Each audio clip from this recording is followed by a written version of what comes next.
So hello everyone, in this video we'll be working on the front end. We actually tested our APIs, both the APIs for creating the post and for getting the post. We actually tested that with the Postman. Now we'll be making requests from the front end or from the React.js app. Let's do that by installing one awesome package which is Axios. So Axios is very good package when you want to make request from the front end. So you can use this one. In this you don't have to set any headers, it automatically sets the default headers for the request.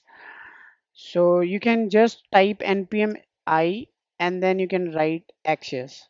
So this it will be installed. I actually have installed it, so to get save the time actually we can go to the home.jsx in our client folder, so which is in front end.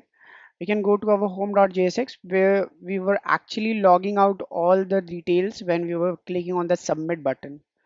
So we were actually logging that out. Now we'll be making request here. So for that, let me just make this function an arrow function properly. And I can add a try catch block. Let me just leave the console log and I can add a try catch block here.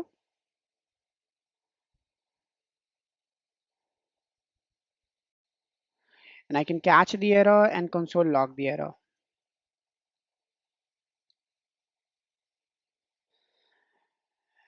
Now I can save the response in a response object.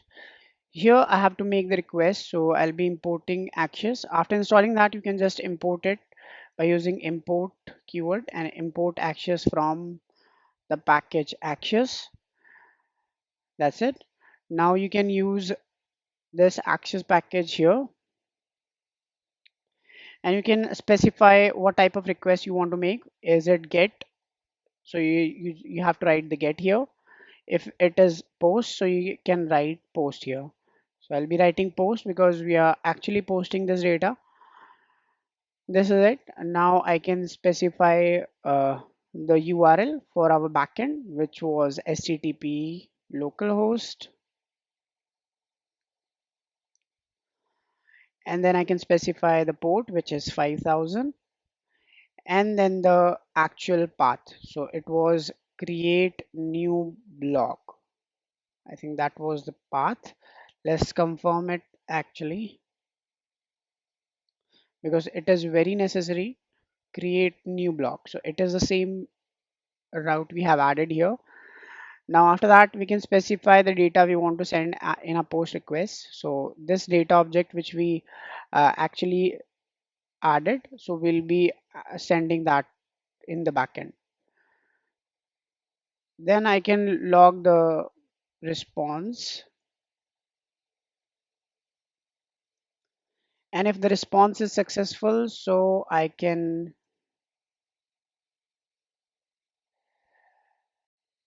set all the fields to none. So set title, I can make the title empty. Set category, I can make the category empty. So all the fields will be empty after the successful response. And I can add set description to empty. So this is it. Let's save this and check whether the form now works or not. And also let me just see the console now. I just have to write something here. For example, how to bake a cake. Let's add this as a title, and the category can be home. Here I can write bring a cake first. Haha. So let's send this data, and if we see the console here, then we should get the response. Okay, you see here how to bake a cake, it is there, but we haven't added await here. That's why we are getting the response in a promise. So we can also add one await here. So actually the data is created, but our response was in pending state. So now it will work perfectly fine, but the data is already created for the previous code as well. If I refresh a page, this database, and then if I view the document now, you see here the latest data, how to bake a cake, and everything is stored actually. Also, all these things are working. So we actually created a successful form. Let's create one more for testing. So I can add, for example, anything, uh, anything, for example, let's just add technology again. This is something. Let's do one more time. You see here, now successful response is there and no pending promise is there. So this is it. Like we have added this blog and we have created our successful form, which is actually posting the data to the backend.